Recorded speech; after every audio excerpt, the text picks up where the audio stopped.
సుఖం, దుఃఖం, మరణం, మహమ్మారి ఇవెప్పుడు ముందుగా చెప్పిరావు.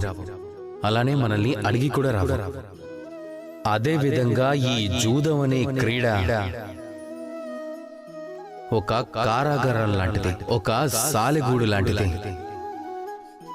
సాలెగూడు ఎప్పుడూ కీటకాలను తన వైపు వచ్చేలా ఆకర్షిస్తూ ఉంటుంది. తన నైపుణ్యంతో, సాదర స్వాగతంతో.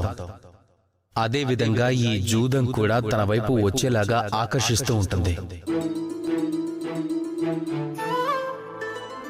చివరికి మనిషి వెళ్లి ఇరుక్కుపోతాడు. తేడా అంతా ఒక్కటి మాత్రమే. కీటకం సాలెగూట్లో చిక్కుకుంటే తన ప్రాణం పోగొట్టుకుంటుంది.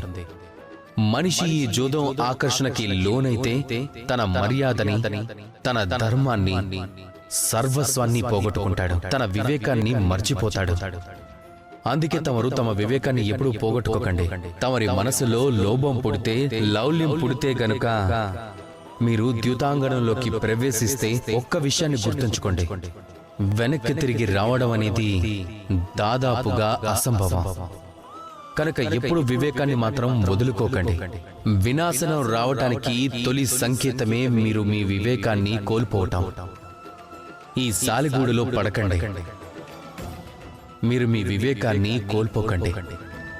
రాధా కృష్ణ.